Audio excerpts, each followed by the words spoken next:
တနေ့မှာလဲပိုင်ရှင်ကကြွက်ထောင်ကြောက်ထောင်နေကာကိုကြွက်ကတတိထားမိသွားပါတယ်။ကြွက်က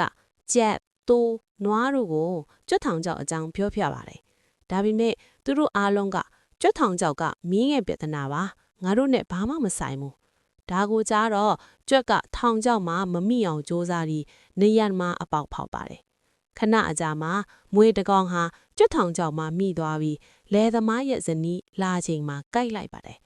လဲသမားမှာမွေကိုက်ခံလိုက်ရတဲ့ဇနီးစားဖို့အတွက်ကြက်ကိုစွတ်ပြုတ်လုပ်လိုက်ပါတယ်။နေမကောင်းတဲ့ဇနီးတဲ့စီကိုတည်င်းလာမိတဲ့သူတွေကိုအဲကန်ကျွေးဖို့အတွက်တိုးကိုချက်လိုက်ပြန်ပါတယ်။နောက်ဆုံးဇနီးတဲ့တေးဆုံးသွားတော့နာယူးမှာဧည့်သည်တွေကိုကျွေးဖို့နွားကိုပါချက်ပြုတ်လိုက်ပါတော့တယ်။ဒီလိုဖြစ်ပစ်မိတာတွေကိုကြွက်ကနေရန်အပေါက်ကနေကြည့်ပြီးအဝေးကိုထွက်သွားပါတော့တယ်။ပြဿနာတိုင်း